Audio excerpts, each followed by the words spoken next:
Assalamualaikum warahmatullahi wabarakatuh. Perkenalkan, nama saya Naufal Maulana dari kelas 10 IPS 2.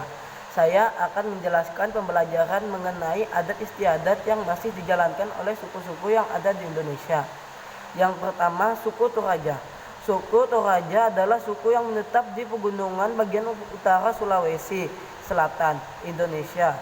Populasi diperkirakan sekitar 1 juta jiwa dengan sekitar 500.000 diantaranya masih tinggal di Kabupaten Tanah Toraja, Kabupaten Toraja Utara, dan Kabupaten Mamasa.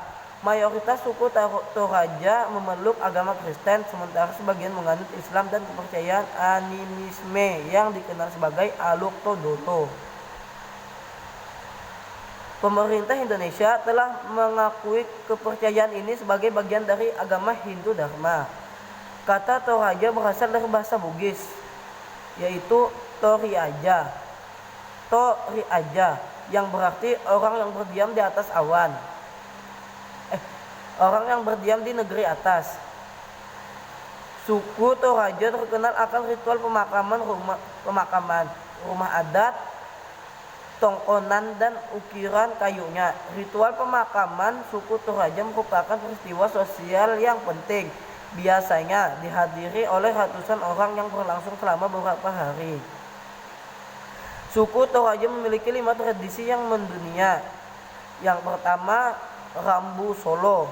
Rambu Solo merupakan tradisi pemakaman ala suku Toraja yang dilakukan untuk menghormati sekaligus menghantarkan arwah menuju alam akhirat melalui serangkaian ritual dan doa. Ritual yang dilakukan berupa pertunjukan seni, adu kerbau, hingga mengantarkan jenazah. Yang kedua, Tinggoro Tedong.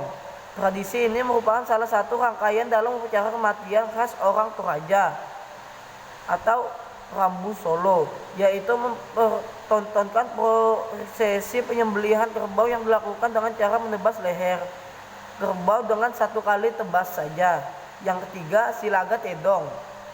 Seperti Tinggoro Tedong, Silaga Tedong atau adu kerbau ini juga merupakan salah dari serangkaian acara yang digelar dalam prosesi Rambu Solo. Tujuannya untuk memberikan hiburan bagi keluarga yang berduka, sekaligus sebagai ajang pertunjukan bagi ratusan para pelayat yang datang. Yang keempat, Sisemba. Tradisi Sisemba adalah permainan adu kaki yang dilakukan oleh anak-anak hingga orang dewasa pada saat merayakan panen. Yang kelima, Mak Nene.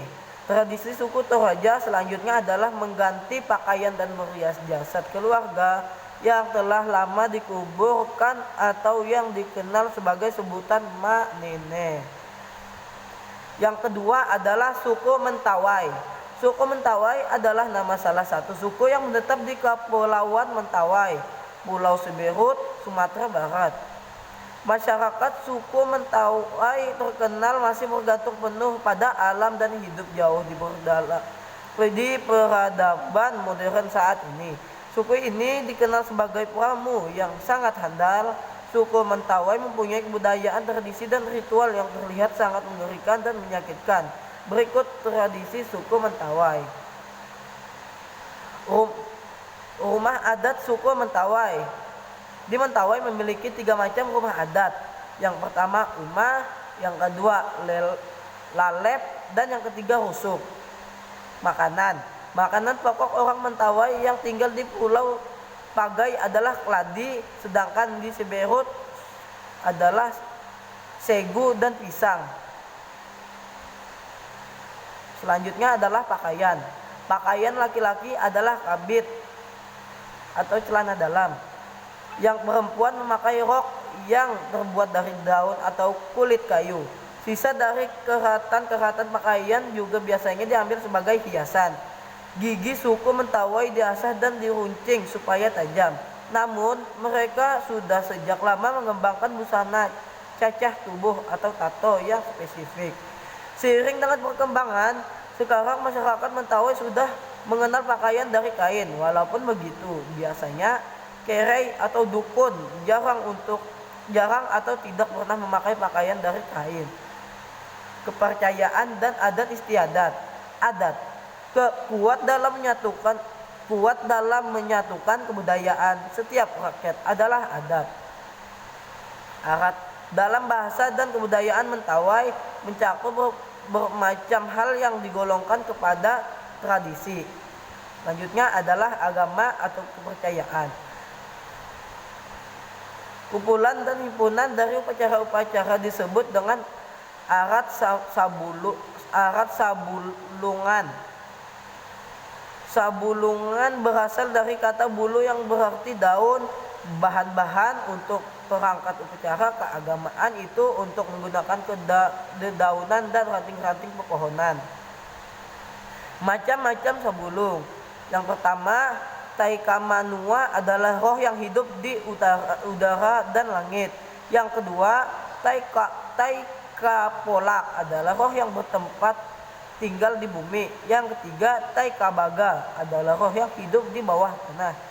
Yang kelima, roh-roh yang khusus menjaga binatang. Yang pertama adalah Taikaleleu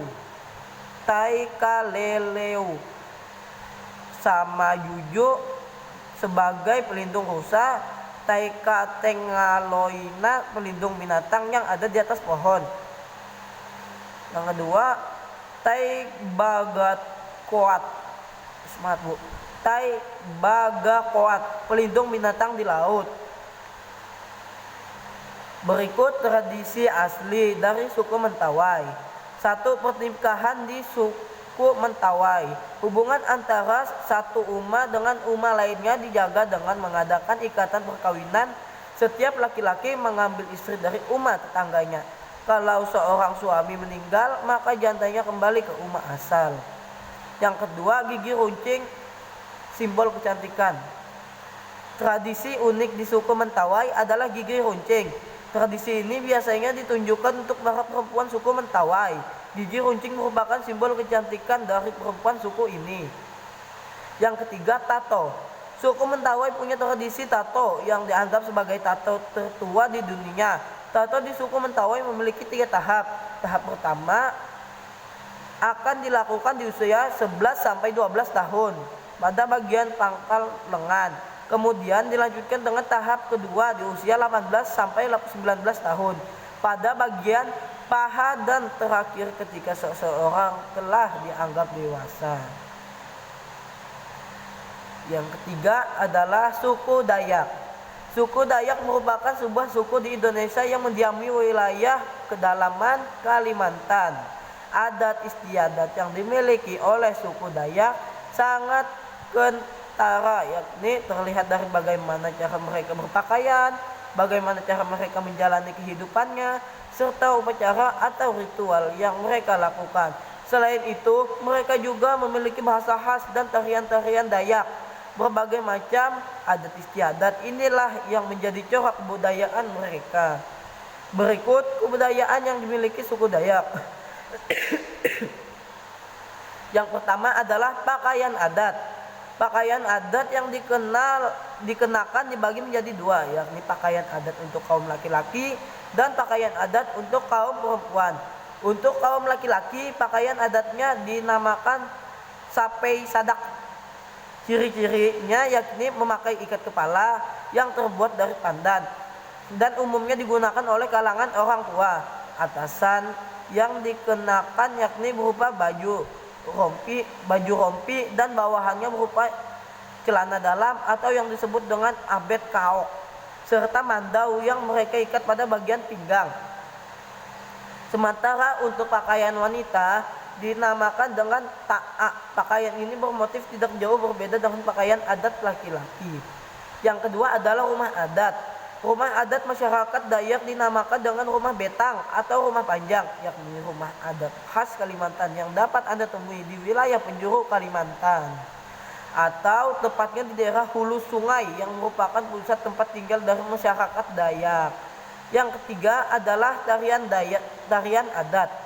Tarian adat suku Dayak terdiri menjadi 3 macam, yakni tari hudok, tari leleng, dan tari kancet papatai. Masing-masing tarian memiliki ciri khas dan maksud yang berbeda-beda. Yang keempat adalah alat musik. Dayak juga memiliki alat musik khas yang sering dimainkan beberapa, di antaranya adalah garantung atau gong, yakni alat musik dibuat dari bahan-bahan logam, dan gandang atau gendang.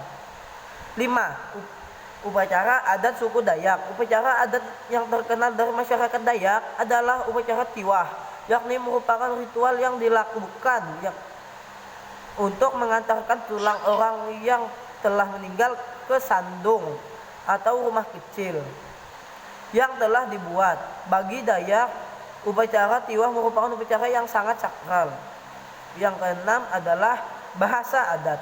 Bahasa asal-usul suku Dayak adalah bahasa Austronesia yang masuk dari bagian sebelah utara Kalimantan, yang mana selanjutnya menyebar menuju arah timur sehingga masuk pada area pedalaman gunung-gunung serta pulau-pulau di Samudra Pasifik.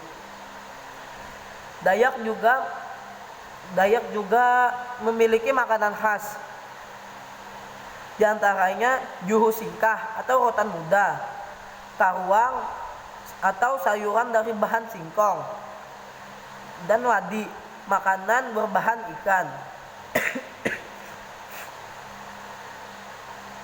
Makanan-makanan tersebut didapatkan dan dikhaskan dari menelusuri objek-objek yang ada di hutan. Dayak juga mengenal bumbu-bumbu masak yang sangat sederhana. Sekian penjelasan dari saya. Wassalamualaikum warahmatullahi wabarakatuh.